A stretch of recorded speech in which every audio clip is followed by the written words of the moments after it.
Buenas tardes, compañeras y compañeros, bienvenidos a un nuevo Bar del Encuentro. Hoy el tema que nos ocupa es inteligencia artificial y empleo.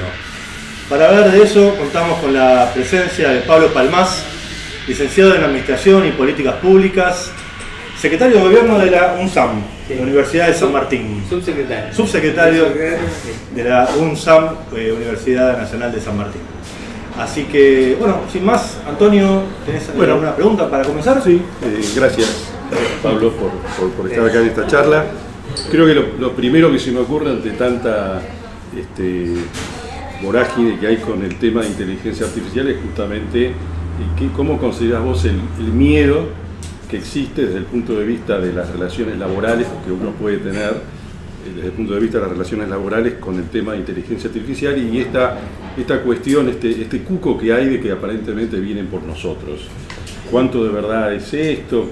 ¿Cómo podemos contextualizar en un marco de realidad esto, digamos? Bueno, una pregunta fácil para empezar.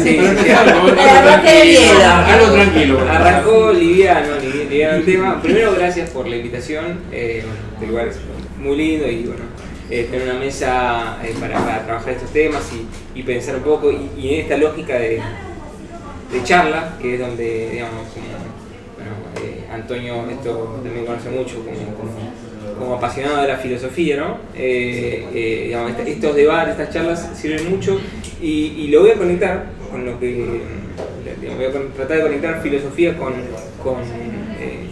respuesta que te quiero dar, porque, a ver, primero, el miedo es una respuesta casi natural del humano ante lo desconocido, ¿no?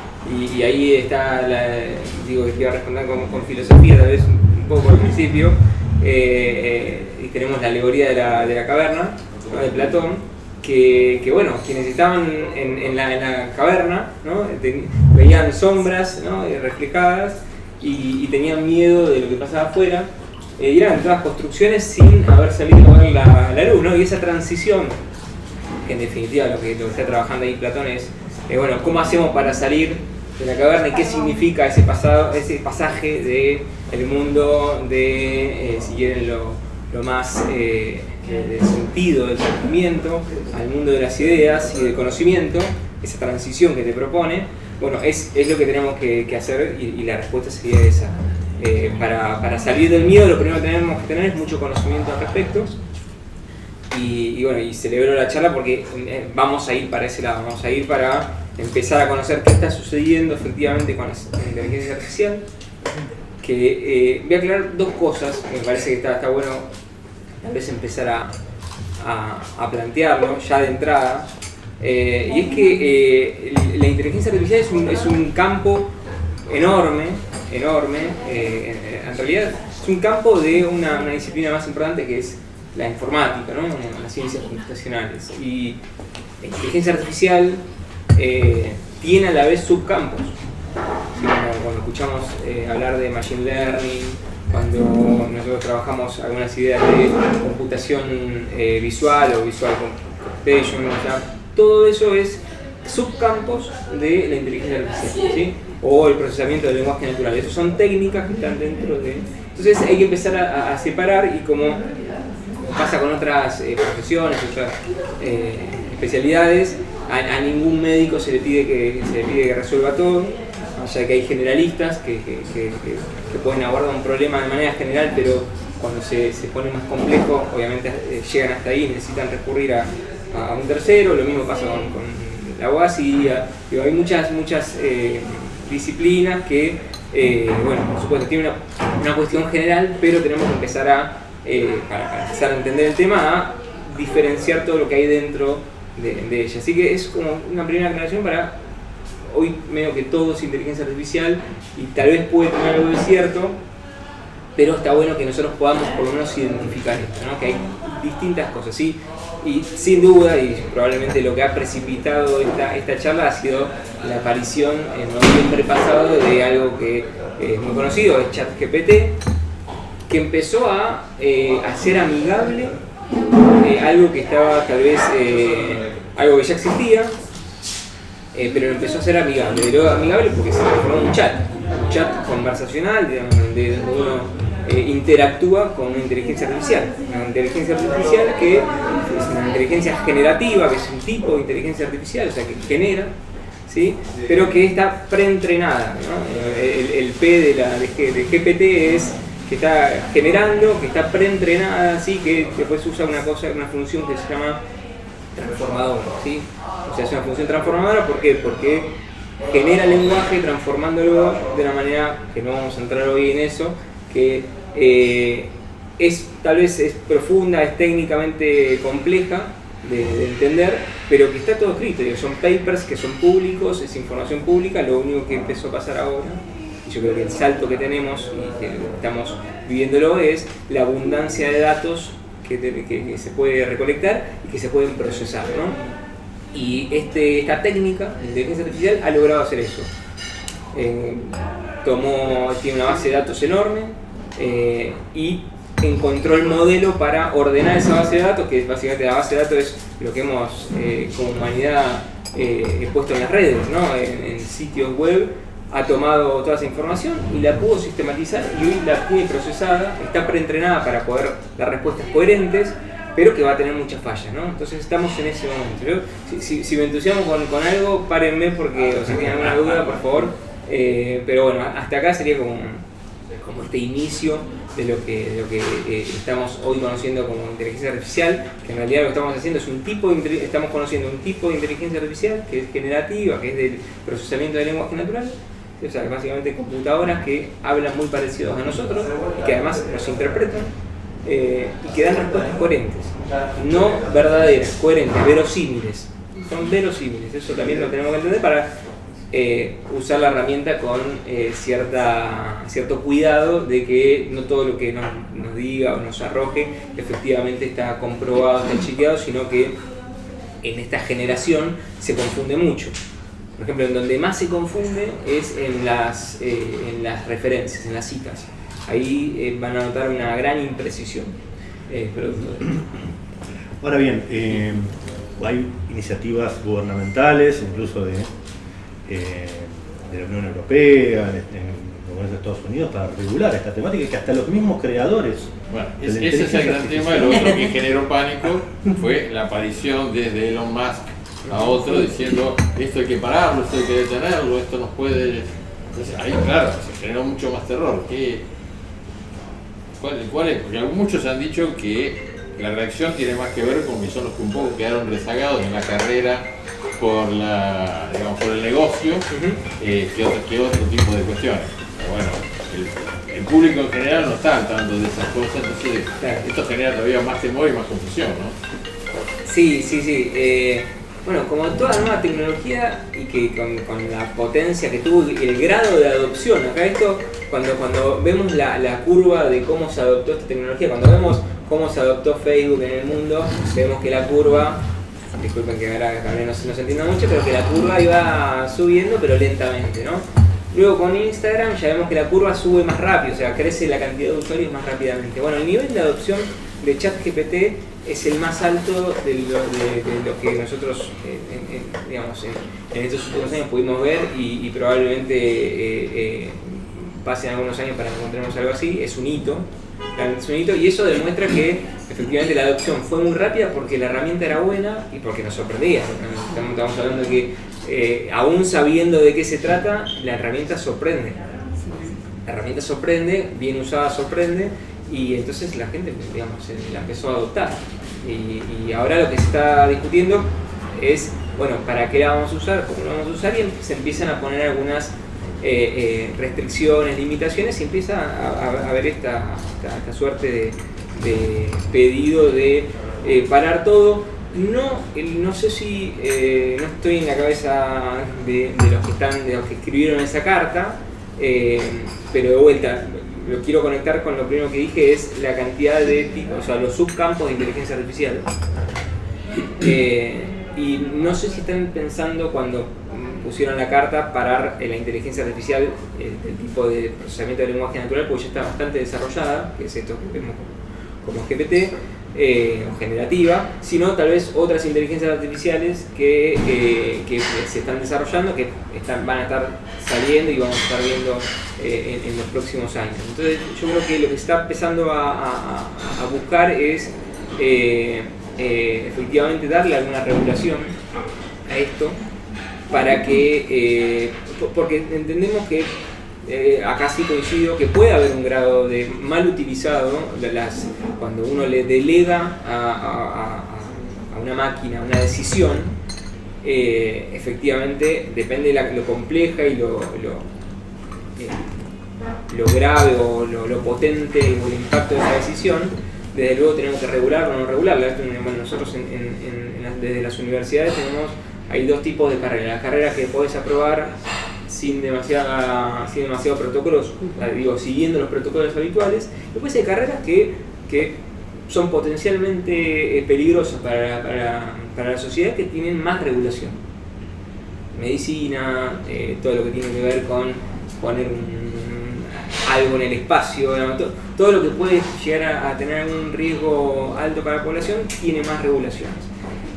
Y de vuelta, no conozco el porqué que hay detrás de esa carta, pero entiendo que empezaron a poner el foco ahí, en empezar a darle algún marco como los medicamentos, ¿no? Bueno, ahí tiene que haber un protocolo para algunas inteligencias artificiales.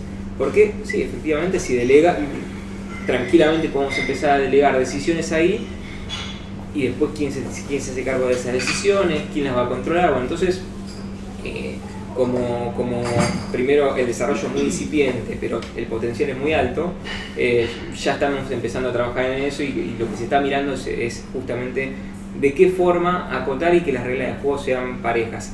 Digo parejas, pero esto es falso también, porque ya no son parejas, para que tengamos un poco de dimensión de cómo está parada nuestra región frente al mundo respecto a la generación y estudio y desarrollo de inteligencia artificial, todo lo que puede entrar en inteligencia artificial. América Latina y el Caribe aportan aproximadamente el 2% de la cantidad de papers que se generan de inteligencia artificial, ¿sí? Y muy relacionado a eso, correlacionan perfecto la cantidad de patentes, ¿sí? Los dos principales polos que patentan y los dos principales polos que tienen mucho desarrollo académico de inteligencia artificial es China por un lado y Estados Unidos por otro. China ya hace 4 años, ya 5, es la potencia de esto, es la que lidera la inteligencia artificial y el desarrollo de inteligencia artificial en el mundo. No es la que lo libera, la que está liberándolo, más las empresas que tienen base en Estados Unidos, ¿sí? Y todo esto viene, en algún momento nos tenemos que empezar a preguntar, bueno, ¿por qué ahora explotó la inteligencia artificial? Y hay dos explicaciones o dos elementos que nos ayudan a entender por qué. El primero es que llegamos a un nivel de desarrollo académico de estos papers. Hay 10 papers muy importantes en los últimos 30 años que ayudaron a lograr hacer este tipo de cosas con datos, porque básicamente lo que estamos haciendo es todo transformarlo a datos y con esos datos generar cosas. Así que lo que se llegó académicamente, pero lo que lo permitió explotar es hoy principalmente está liderado por el sector privado, por el volumen de dinero que se está destinando a eso, y son los datos. Lo que hoy está pasando es que el gran volumen de datos que hace 20 años tal vez no entendíamos bien para qué y el por qué y cómo se iban a utilizar. Bueno, hoy empezaron a esto que también dije al inicio de esta conversación. Hoy tenemos la potencia para guardarlo, para tenerlos bien almacenados, o sea que los podamos rápidamente identificar y los podamos procesar y usar, ¿no? Digamos, y esa gran potencia, esa gran cantidad de datos, hoy empezamos a ver los efectos, empezamos a ver que los datos hablan, ¿no? Los hacemos hablar con estas técnicas. Es todo técnica, no hay nada mágico. Porque vos recién decías que hay algunas disciplinas como que son más rigurosas, como por la medicina, qué sé yo. imagino algunas ingenierías, qué sé yo. Lo que tenemos que comprender es que esto no es infalible. Es inteligencia artificial, es artificial, no es infalible, ni la inteligencia humana es infalible. Hace unos días hablábamos con Néstor el tema del aula y cómo se va a aplicar esto y el temor también que tienen los docentes, ¿no? Respecto a la implementación. Y yo recordaba cuando mis hijos empezaron la primaria, eran las primeras apariciones de internet. Y el temor que tenían los docentes, no, ahora no van a estudiar más, van a copio y pego, como si los que vivimos en la era pre-internet no hubiéramos copiado y pegado nunca. Pero bueno, era ese temor. Y hoy el temor es la inteligencia artificial, ¿no? Que los pibes la mal utilicen, pero desde el desconocimiento que tienen esos adultos sobre lo que se puede hacer. Claro. Bueno, como toda herramienta, es una herramienta más. Es una herramienta que es como negar la aparición del libro y no recordar las charlas y enojarse porque de repente apareció la imprenta. Esto ya está, esto existe, le tenemos que usar. El tema es, bueno, entender los riesgos y cómo vamos transformando. Bueno, acá me voy a tener un campo que desconozco absolutamente, pero hay una cuestión de adaptación del humano a su entorno, ¿no? El humano se adapta muy bien a los entornos. Y bueno, es un nuevo escenario. Es un escenario de disponibilidad casi es infinito, pero no es, por supuesto que no, pero de alta disponibilidad de información, rápida y ahora ordenada, ¿no? Porque antes, bueno, nos teníamos que meter en la biblioteca, ¿no? Que buscar el libro, en el libro buscar qué queríamos leer un poco y extraer alguna idea. Hoy ya el proceso es inverso, hago la pregunta, me devuelve una respuesta y es muy sintético, va al grano a ver, para mí el impacto va a terminar siendo, si el humano se pone por delante de esto, si domina el proceso, si lo lleva, lo puede traccionar conscientemente, va a ser un nivel, el impacto va a ser muy positivo. Ahora, si el humano no lo, digamos, si como sociedad nosotros no podemos organizarnos para entender los riesgos, identificar algunos riesgos, identificar, bueno, qué habilidades los chicos que se están formando ahora, qué habilidades no pueden ser reemplazados o por lo menos les tenemos que dar, más allá de que luego ellos decidan hacerlo con inteligencia artificial o no. Bueno, eso nosotros tenemos que identificarlo para que en las escuelas se pueda adaptar de manera inteligente, o sea, pero la herramienta se va a usar. Querramos o no querramos, se va a usar.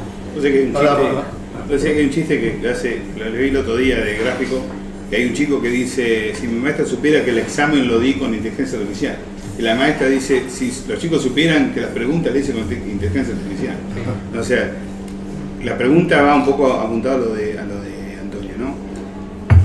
¿Qué diferencia hay ahora? Porque yo lo que veo que la diferencia que tenemos ahora es que cuando hay una tecnología que viene, yo tengo gente haciendo pozos, traigo una retroexcavadora, es directa, la puedo entender, lo entiendo. Traigo una computadora que antes se llevaba a mano o se imprimía, ahora pongo papel, lo entiendo, lo puedo comprender. Es algo que todavía está dentro de los límites mentales que tenemos nosotros, ¿no? Por nuestra experiencia. La inteligencia artificial tiene otro proceso, que te va a poder modificar tu realidad y vos a veces no conocer la realidad. Entonces, no sé si, y acaba la pregunta, ¿no?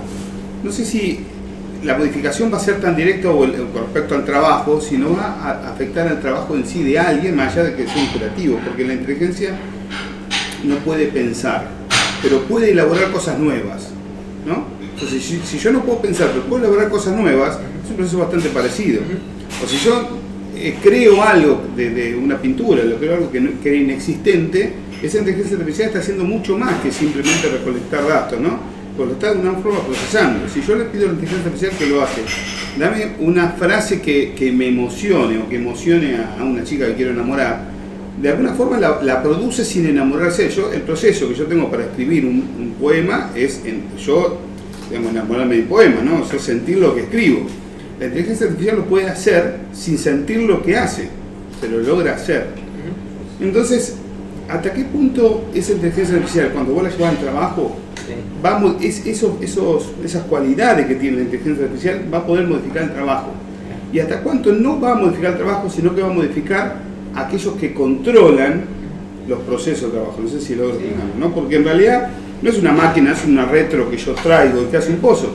Es alguien que como que piensa, elabora o crea y va a estar en lugares, manejando lugares de decisión o tomando, por ejemplo, la educación, ¿no? El chico resolviendo por inteligencia y la profesora usando la inteligencia, pero va a haber alguien que va a terminar manejando la educación. O sea, no va a ser una herramienta con una calculadora, sino va a ser mucho más poderosa en la calculadora. ¿Hasta dónde es ese poder o ese don que le dieron, don entre comillas, ¿no? Que le dieron a la inteligencia artificial, puede afectar el trabajo? Bueno, de vuelta, siempre estamos muy tentados de generalizar. Y lo que nos va a pasar es que va a afectar algunos trabajos más y algunos trabajos menos. Hay trabajos que van a ser muy difíciles de poder reemplazar y que no se van a reemplazar. Y también hay un modelo de sociedad que nosotros nos tenemos que imaginar. Acá hay una cuestión que la inteligencia artificial puede armar nuevos escenarios, pero no se los puede imaginar. Lo que está haciendo es hacer algo nuevo sin ningún tipo de sentido. Nosotros tenemos imaginación y la imaginación detrás de eso tiene sentido. Estamos pensando desde el pasado hacia el futuro, tiene algún sentido de lo que nosotros estamos generando, y esa es la forma que nosotros le queremos dar al mundo en el que vivimos.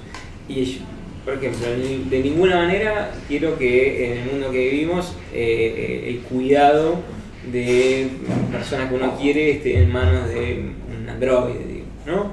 Y hablaría muy mal de nosotros como sociedad. De hecho, podemos analizarlo en la sociedad actual, que hicimos con todo el tiempo libre, producto de las tecnologías que hemos incorporado en los últimos años, en los últimos 100 años. ¿Qué hicimos con todo ese tiempo ocioso? Si lo usamos para ocio y para disfrute y para cuestiones, si quieren, más carnales, o si lo usamos para producir más. Y ese es un dilema de la sociedad, es una discusión que tenemos que dar como sociedad, que tenemos que estar, es un discurso profundo, que no es sencillo, porque partimos de realidades diferentes, de trayectorias de vida distintas, y es muy difícil lograr un acuerdo.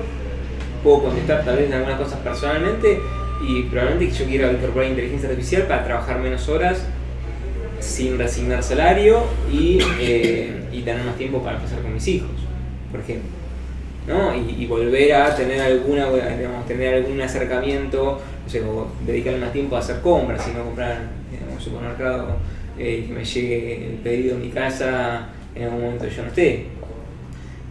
Bueno, si vamos hacia ahí, si nosotros conducimos el proceso hacia la abundancia de tiempo, tal vez se transforma todo esto en un proceso virtuoso, más allá de los trabajos. Después cada trabajo verá cómo lo adopta, cada trabajador, trabajadora, o quienes tienen responsabilidad sobre el diseño de los puestos de trabajo, las funciones de cada puesto. Bueno, ahí imaginarán cómo puede la inteligencia artificial. Para mí, en principio, en algunas cosas va a ser mucha asistencia y el humano va a estar probablemente revisando y chequeando, verificando lo que se hizo, ¿no? Y en otras va a haber reemplazo total, porque son tareas que probablemente no tiene sentido que las esté haciendo un humano, y esto ya entra en otra discusión, digamos, si efectivamente la queremos hacer o no queremos hacer. Y probablemente sí repasemos algunas tareas, y algunas tareas pensemos, oye, ¿por qué estamos haciendo esto? Y porque se viene haciendo hace mucho tiempo. Bueno, está bien, pero hoy tenemos, el escenario cambió.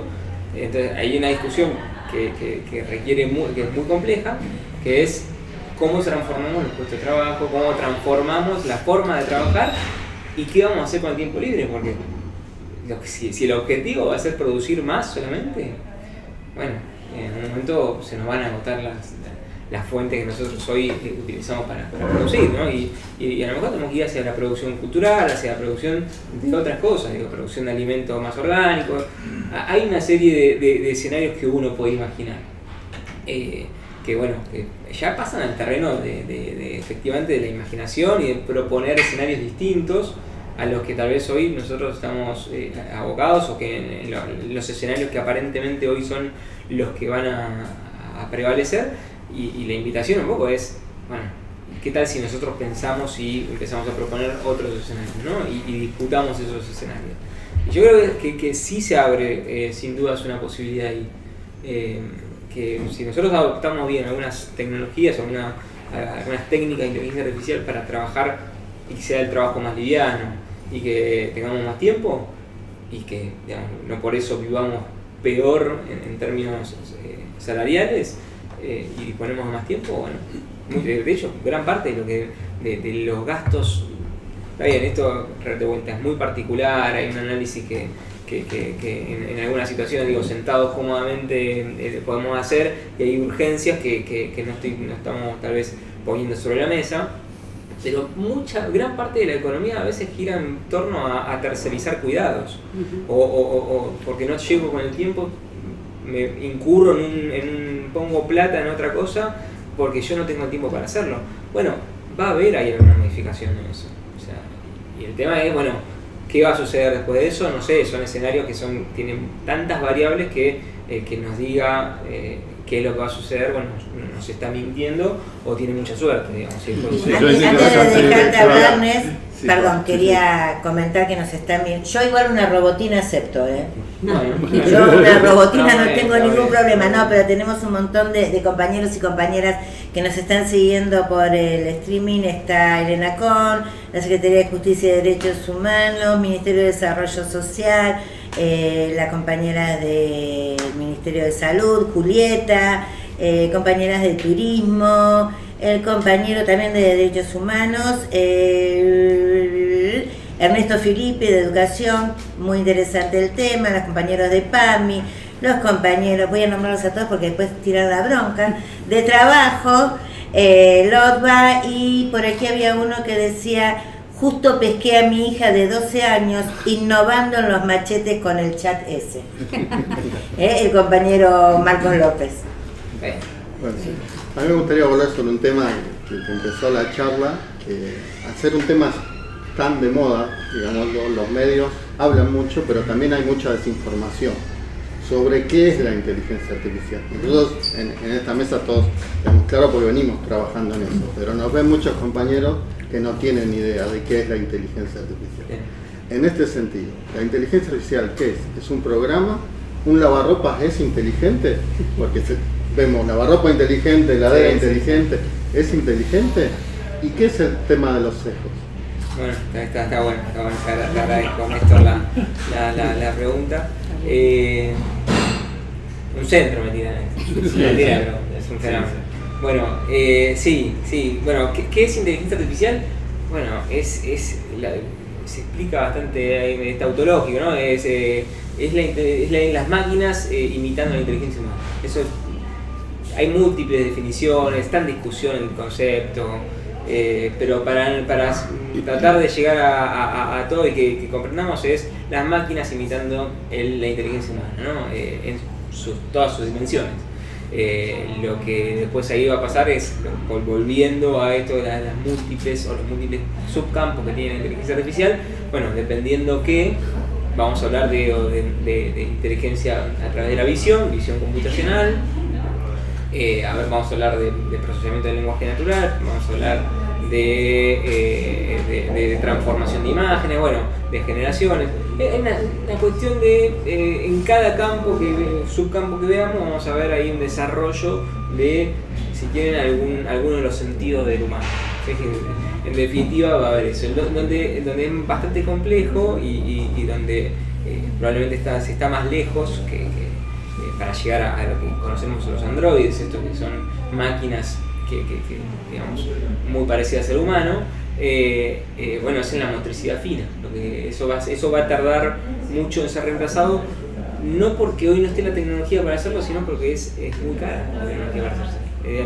Bajar unos grados, o sea, ser más preciso es muy costoso. Entonces hoy tenemos robots y cuando los vemos nos damos cuenta, son robots brutos que no van a hacer todo. Bueno, en algún momento se va a llegar a eso, va a ser más masivo, van a bajar los costos, y ahí probablemente estemos hablando de que estemos más cerca de tener motricidad fina con la robótica. Hoy estamos, por ejemplo, muy lejos ahí. ¿sí? Y eso obviamente controlado con inteligencia artificial. Después me contaste el sesgo, no, y el tema del lavarropa, con todo, efectivamente. La almohada. Sí, el otro día nos estaban consultando lo mismo y yo puedo definir un lavarropas inteligente, no aquel que tiene programas, que es el que hoy nos define como lavarropas inteligente. Tal vez un lavarropas podemos empezar a llamarlo inteligente, que es muy fuerte. Yo me voy a negar a eso, discúlpeme, pero sí vamos a suponer que le meto cualquier ropa y identifica qué tipo de lavado tiene que hacer sin que yo le tenga que decir absolutamente nada. Bueno, ahí podría pensar que ya hay algún grado de inteligencia. Algún nivel de inteligencia. La lavarropa inteligente no perdería medias, por ejemplo. Por ejemplo. Sí, totalmente. Sí. O, bueno, y después, a ver, todo lo que es Internet de las cosas, que es las cosas comunicándose y enviando información a otras cosas, como para que haya un ecosistema de datos conviviendo y que sea más sencillo. Y sí, eso también puede llegar a esta de si tengo la heladera midiendo los elementos que tengo, entonces hace automáticamente el pedido al supermercado cuando me quedé sin y después llega automáticamente desde el supermercado y yo ni intervengo en el proceso porque ya tengo, no sé, abierta automáticamente una cuenta en ese lugar de compras y me llega. Supongamos que eso también se podría utilizar, pero de vuelta, ¿queremos efectivamente eso? Eso va a ser, digamos, estamos desarrollando tecnología para evitar comprar leche, huevos y eso, o no, o eso es medio lo que nos están imponiendo, las ideas que llegan y nosotros las adoptamos como casi cualquier cosa novedosa que nos entusiasma, las adoptamos porque son novedosas y porque son, no sé, sabemos que detrás de eso hay mucha tecnología. Bueno, esas son también, digamos, preguntas que nos tenemos que hacer y contestaremos cosas distintas. A algunos les parecerá fascinante porque no les gusta ir al supermercado, porque no tiene ganas de hablar con nadie. Bueno, hay personalidades para todo y es aceptable. Bueno, lo que yo propongo también es, bueno, es como si podemos pensar esto, ¿no? ¿Para qué estamos desarrollando tecnología? Yo, por ejemplo... Perdón, me quedó el tema de los sesgos, que es un tema... que es un capítulo enorme el tema de los sesgos. Bueno, como toda... bueno, cuando nosotros leemos, estamos leyendo una biblioteca, ¿no? Es como, bueno, la biblioteca, si tenemos cada uno de nosotros una biblioteca, va a ser distinta. Y tenemos formaciones distintas y bueno. ¿Cómo entrenamos los modelos? Bueno, con muchos datos. Bueno, esos datos, ¿cómo fueron tomados? Fueron curados, efectivamente... se garantizó en el proceso de captura de datos y en el uso después de esa información que esos datos no sean sesgados, ¿no? Y hay gran parte de lo que hoy conocemos como inteligencia artificial previamente tuvo una supervisión humana. Esto es, personas entrenando las inteligencias artificiales. Digamos, son inteligencias que tienen un grado de supervisión humana en el entrenamiento. En el entrenamiento voy a hacer un ejemplo muy sencillo, pero le enseñas a la máquina, le decís que sí y que no cuando aparece, vamos a suponer, un gato. Entonces te van mostrando imágenes, entonces vos ayudás a la máquina que efectivamente cuando aparece un gato, decís, esto es un gato. Y esto es un aprendizaje por refuerzo que se va dando. En muchas técnicas hay aprendizaje supervisado, que es otra técnica de inteligencia artificial, aprendizaje supervisado. Y lo que vamos haciendo es, nosotros como humanos vamos supervisando que la máquina esté haciendo lo correcto. ¿Sí? Ahora, también puede haber algún sesgo en ese humano que está supervisando. Probablemente, todos como humanos tenemos sesgos, que nos cueste darnos cuenta que los tenemos es otra cosa, por eso son sesgos. Y lo mismo pasa con los datos. Si se entrenó con determinada población, esto, bueno, lo que pasó en algún momento era que la detección de rostros para prevención de delitos en Estados Unidos había sido entrenado había más registro de delincuentes de piel negra que de piel blanca. Por lo tanto, la máquina había aprendido mucho mejor los rasgos de piel negra, entonces básicamente el match era mejor y el resultado tendía hacia eso, ¿no? O digamos, en otros casos lo que pasaba era recomendaciones de empleo. Recomendaciones de empleo bueno, determinaba, esto le pasó en algún momento a Amazon, ya hace bastante tiempo. Amazon es uno de los que ha incorporado la inteligencia artificial a muy temprana edad de compañía, digamos, ya desde 2005 viene haciendo algunas cosas, viene trabajando estos temas, y en algún momento habían desarrollado una detección para descubrir talentos y personas que vayan bien para determinado puesto, ¿no? Y las recomendaciones tenían un sesgo hacia a proponer varones, proponer el género masculino. O sea, y entonces terminaban contratando más hombres para determinados puestos porque había sido entrenado o la información que tenía era de otro. Y después también hay sesgo también en el lenguaje, ¿no? En el lenguaje hay sesgo. Un ejemplo que sea bastante conocido, pero es cuando uno le pregunta a la máquina, digamos, al traductor de Google, por ejemplo. El traductor de Google, vos le preguntás por un especialista o especialistas en ingeniería y te va a hablar de ingenieros, digamos, ¿no? Cuando hace traducciones van a hablar de ingenieros y cuando hablas de enfermería va a hablar de enfermeras y no de enfermeros. O cuando digamos, vos lo ponés como le pedís la traducción y vas desde el inglés al castellano y para hablar de una médica o un médico, inmediatamente cuando en la traducción que te devuelve la palabra es médico y no médico/médica. Hay un caso muy famoso en Inglaterra de una inteligencia artificial de reconocimiento de rostro que reconocía a algunas personas como gorila. No sé si lo escuchaste. No.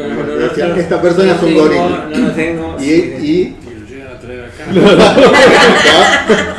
Acá, exactamente. Lo que tomaba en ese momento, aparte de ciertas características, era género al blanco. Entonces claro. Todo lo que era de tez oscura lo identificaba como un gorila. Tuvieron un juicio grande con eso. Hubo un lío muy grande. Es elegido eso. Sí. Bueno, eso también hay una cuestión de sacar a producción. En el ambiente de tecnología está el ambiente de desarrollo, que es puertas adentro, y cuando un sistema ve la luz, lo ponen en producción. Bueno, cuando uno no analiza y no supervisó bien lo que está corriendo, lo que está echando a rodar, va a encontrar todo esto. Pero ojo, porque a veces, si bien hay cosas muy fuertes que se escapan, hay veces que esto de largar algo prematuro es básicamente para que lo terminen de entrenar nosotros. Claro. Vos largás una gran herramienta muy potente, de repente la adoptan miles de millones de personas, estoy exagerando, millones de personas la adoptan y te la están entrenando. Están arrojándote datos. Es casi una muletilla, pero cuando uno piensa en los sistemas o en las aplicaciones que uno usa, si son gratis, entonces el producto somos nosotros. Claro, son nuestros datos, es nuestra información. Eso, ser muy conscientes de eso, no digo de no usarlas, pero sabemos que lo que estamos transaccionando ahí es tiempo e información. Nosotros estamos dándole tiempo y estamos dándole información. Trabajás gratis para ellos. En algún punto sí. Nosotros somos el producto, ellos son el medio y el cliente de ellos son las empresas. ¿Sí? Que ponen plata para que la publicidad sea mejor y vaya más dirigida. Yo quería comentarles algo. Yo tengo una robótica aspiradora en mi casa. Es realmente, a veces me quedo mirándola porque anda por todos lados, va por abajo de la cama, por todos lados, y cuando se termina la batería, va solita a su casita, que yo digo, a cargarse. Y cuando termina de cargarse, sigue con su trabajo hasta que yo le diga basta y yo lo corte. Eso me lo regaló mi hija y me asombra, porque realmente hace 2 años que lo tengo y me asombra porque es un robótico y hace todo. Exactamente. Bueno, ahí vamos. Yo no sé a cuánta gente le apasiona aspirar. No.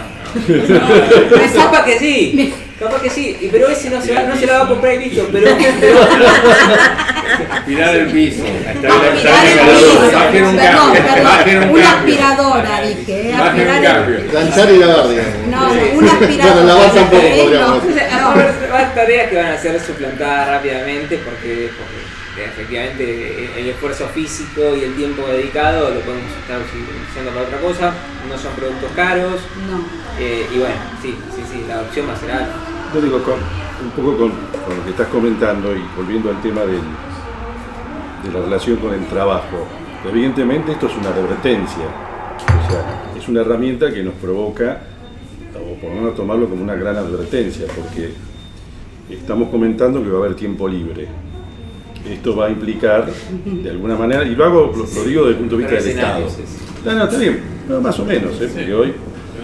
Relativo, digo. Sí, Hoy, claro. hoy, por ejemplo, no me extrañaría que dentro de un año alguien venga y diga, bueno, las mesas de entrada desaparecen porque se puede resolver con un bot, por ejemplo. Digo, esto replantea también, por eso me parece que es una advertencia porque nos obliga o por lo menos a los que trabajamos en el Estado, a proponer alguna mirada estratégica con respecto a esto, porque nuestros puestos de trabajo, si esto sigue avanzando y falta muy poco, van a ser afectados. Y afectado no quiere decir en forma negativa, porque si aprovechamos el tiempo libre para algo bueno, digamos, ser afectado no necesariamente es algo negativo. Lo que digo me parece que, para tomarlo como advertencia y como pregunta, sin negar el adelanto tecnológico, porque no podemos negarlo, está ahí, y para aprovecharlo, esto, ¿no?, nos obliga a tener una mirada estratégica sobre este punto. Ese por un pensamiento, y qué opinás al respecto en función del Estado. El otro punto, esta técnica tiene una propiedad.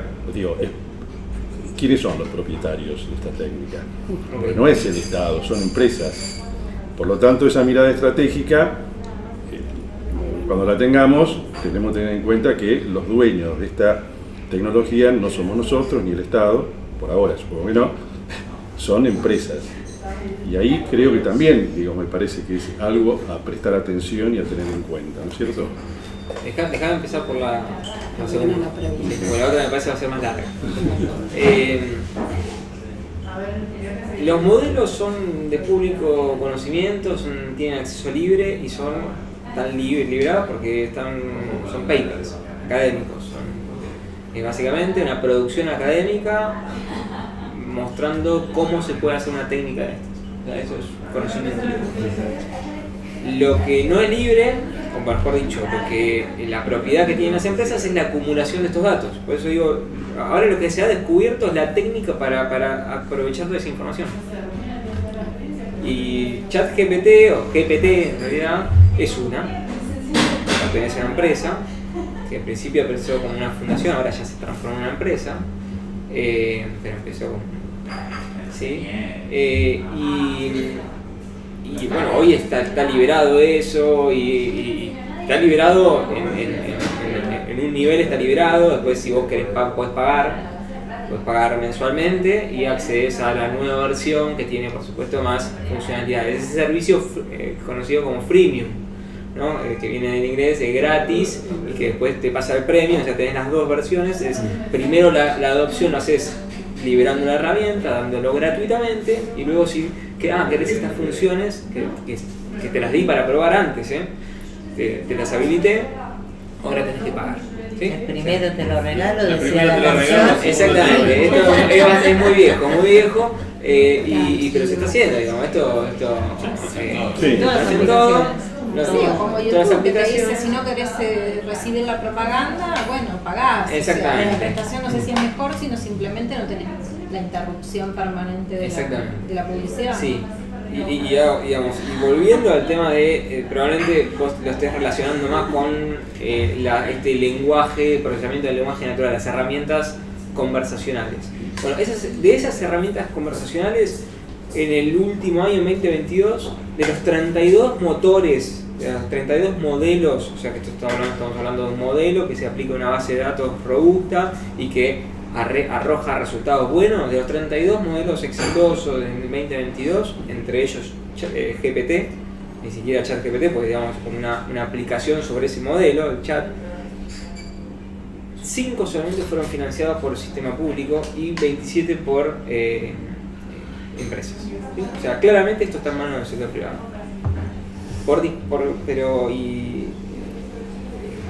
La explicación no es porque la explicación es económica. El grado de inversión que necesitas para estas tecnologías es alto. Para entrenar GPT se invirtieron 4.000 millones de dólares. No todas las empresas públicas, bueno, algunos estados lo van a poder hacer. China sin duda lo está haciendo, pero bueno, es restrictivo eso. Sí, y esas herramientas hoy las estamos usando. Y si mañana ChatGPT o cualquier cosa de GPT u otras herramientas, otras bases de datos y modelos que nosotros adoptemos se empiezan a cobrar y nosotros vemos que eso es una herramienta valiosa para nuestro trabajo, lo vamos a pagar.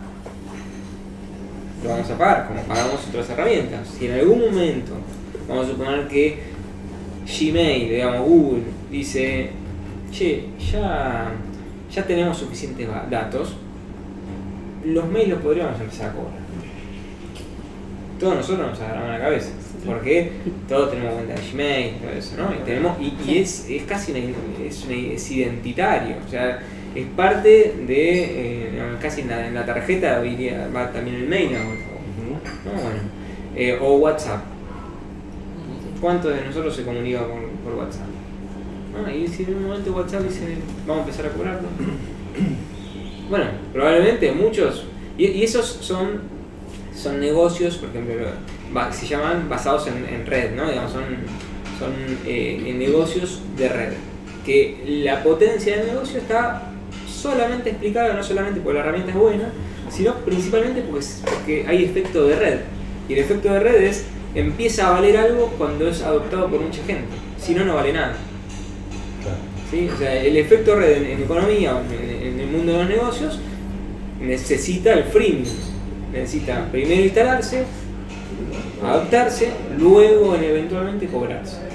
Después hay que ver qué hace cada empresa, si lo que más le interesa son los datos o si lo que más le interesa es efectivamente cobrar y directamente extraer. Que yo creo, digamos, esto no tengo elementos, simplemente es una intuición, que va a haber una cuestión de maduración de los negocios. Hay negocios que empiezan con mucha inyección de capital, que luego empiezan a hacer algo rentables y después en algún momento empiezan ya a ser casi rentísticos, ¿no?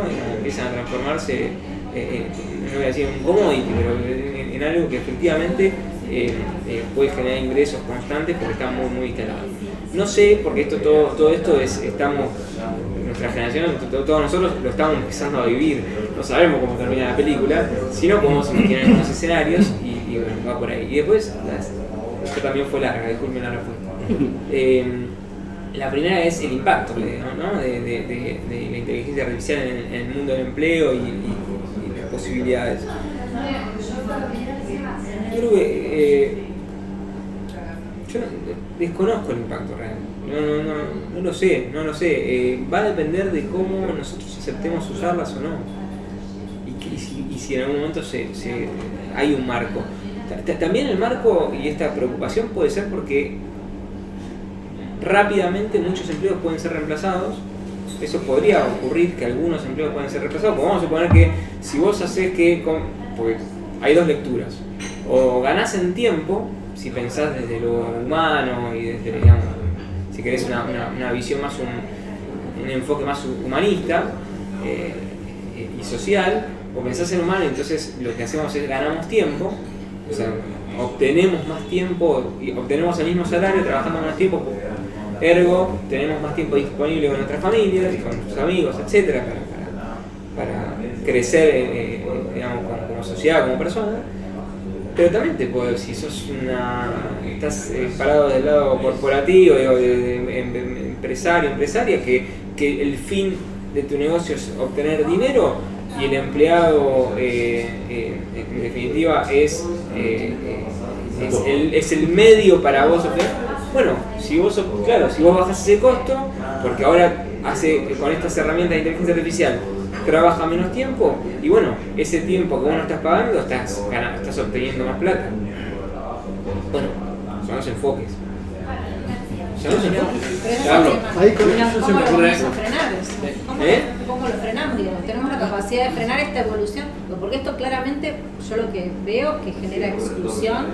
O sea, ya tenemos un montón de exclusión y justamente en las mesas anteriores estuvimos hablando de este tipo de temas. Digo, la robotina es divina, pero le está quitando trabajo, le va a quitar trabajo en tanto evolucione a la gente que realiza los servicios domésticos. Digo, en la profesión de los abogados, hoy tenés un robot que te analiza un contrato. Digamos, yo puedo, digamos, habrá mucha gente que elegirá igual seguir consultando a un abogado porque necesita hablar, porque necesita que le explique. Pero una empresa, bueno, deja a 1 o 2 abogados, su staff, como para que supervisen y el resto a su casa. Digo, parte de lo que vos decías, ellos van, o sea, las corporaciones optimizan, y el Estado también, porque convengamos que en muchos lugares se han jubilado un montón de profesionales y no han sido reemplazados, porque también la tecnología, al evolucionar con menos profesionales, soluciona.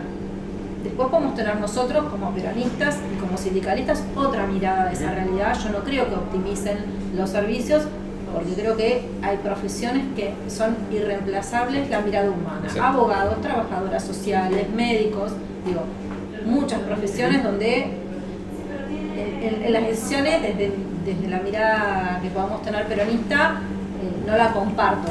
Pero la realidad es que las corporaciones después terminan instalando un modelo al que todos terminamos adhiriendo. Digo, creo que el debate pasa por lo que vos decías hace un rato. Bueno, nos tenemos que pensar. El tema es, pensando nosotros solos, digo, ¿cómo frenamos? Yo creo que ante todo esto, lo que aparecen son 2 miedos. Uno irracional y otro más racional, digamos. Yo te diría, el más irracional es que lo que se venga sea 2001 Odisea del espacio, ¿no?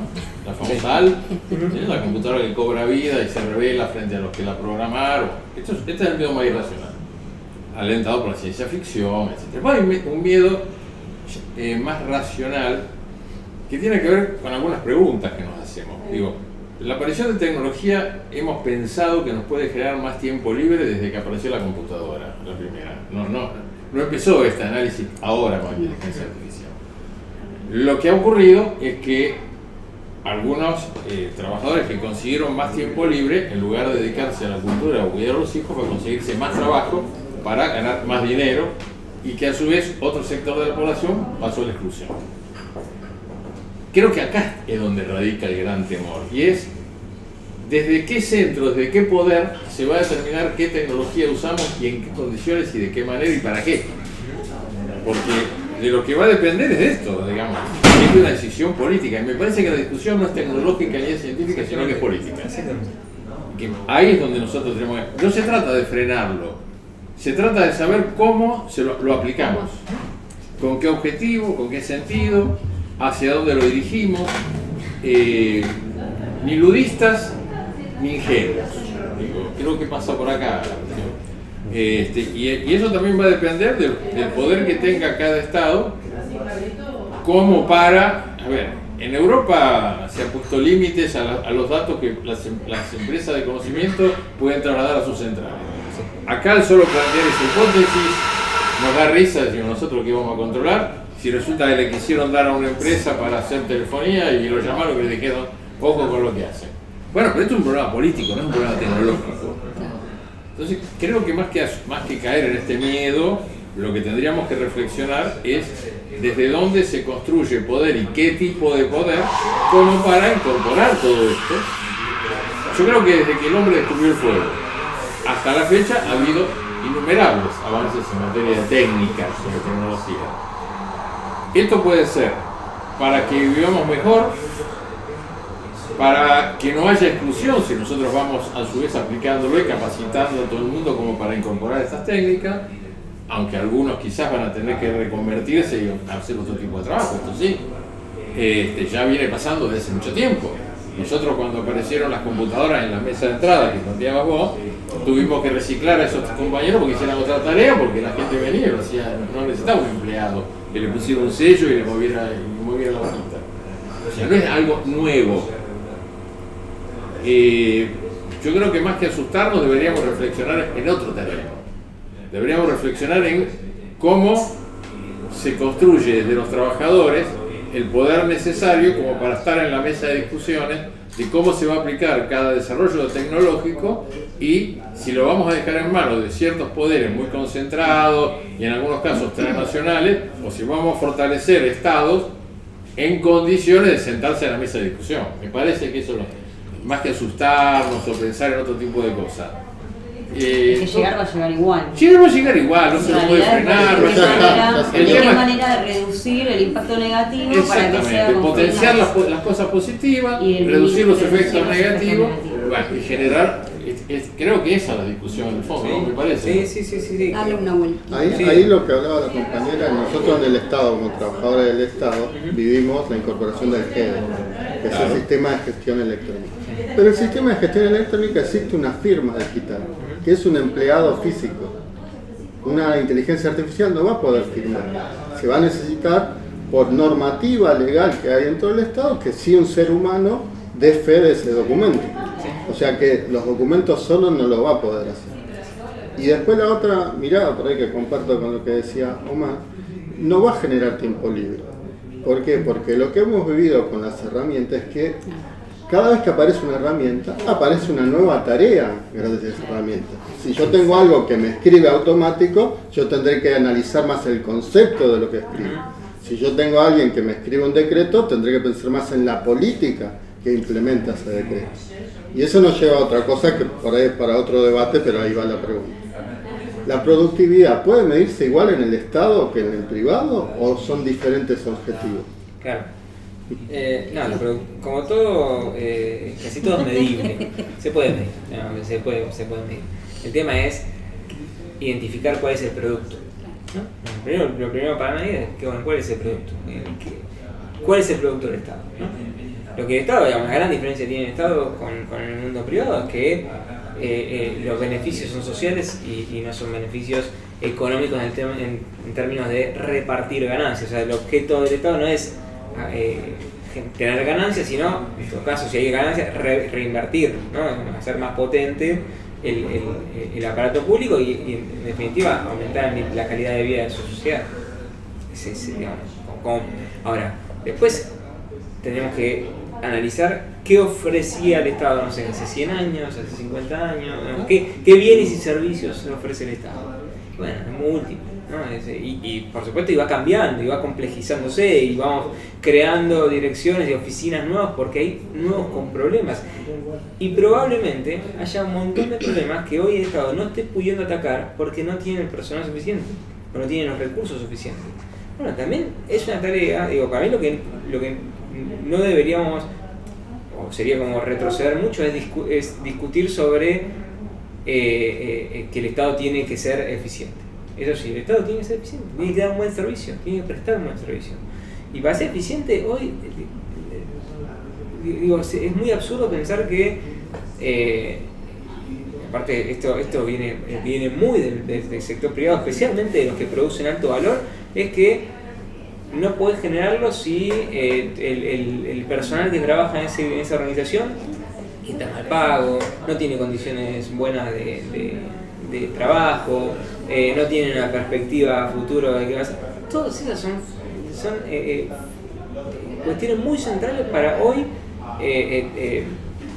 digamos, especialmente en las tecnológicas, competir por el escaso personal capacitado para esas tareas, ¿no?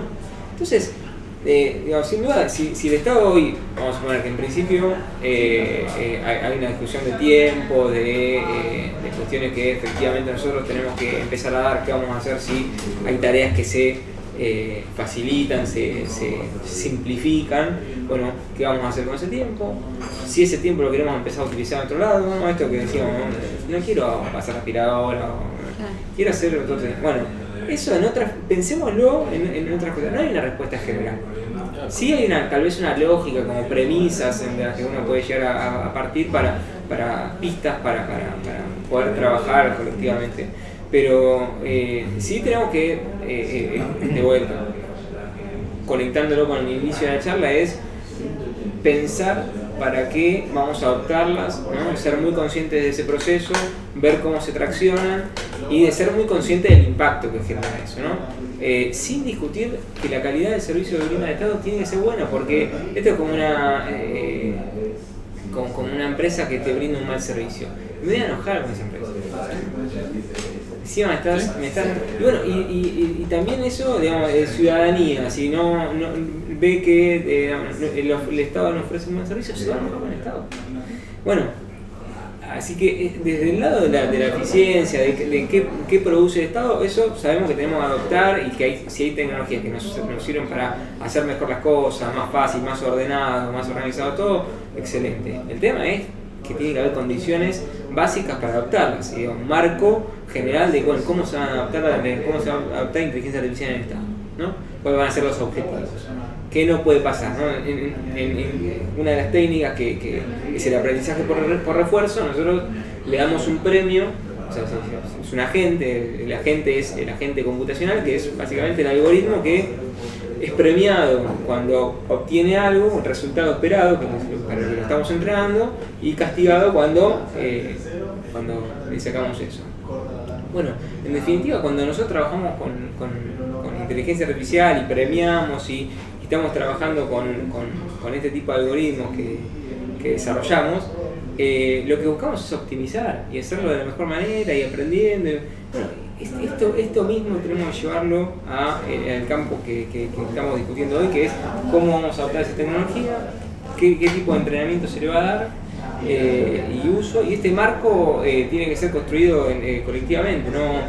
Va a haber nuevas aplicaciones, nuevas técnicas que van a venir, que vamos a estar discutiendo próximamente, y lo que sí tenemos que tener es objetivos claros de adopción y reglas.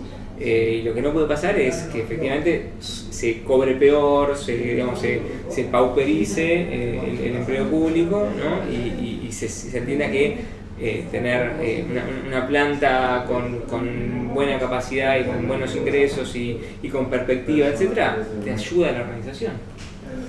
Así que con eso... Muy bien, Omar, ya se pasó volando, sí, llegamos al final. La verdad que bueno, muy interesante, muchas preguntas más teníamos para hacerte, pero será en una próxima. Bueno, Pablo, muchas gracias por acompañarnos. Bueno, seguimos tratando de empezar a analizar cuestiones, que esto fue un poco la idea con la que generamos este ciclo, que es no tenemos respuestas. O sea, algo que hoy por hoy asusta un poco, ¿no? Porque dice, voy a escucharlo para que me den respuestas. No tenemos respuestas. Lo único que tenemos es un ámbito donde analizamos posibles espacios, posibles ámbitos, posibles respuestas, y bueno, también las respuestas las tendremos que construir entre todos. Así que bueno, te agradezco nuevamente por participar, y seguramente te vamos a volver a molestar para seguir tratando estos temas. Muchas gracias. Muchísimas gracias, nos vemos el próximo miércoles con otro bar del encuentro.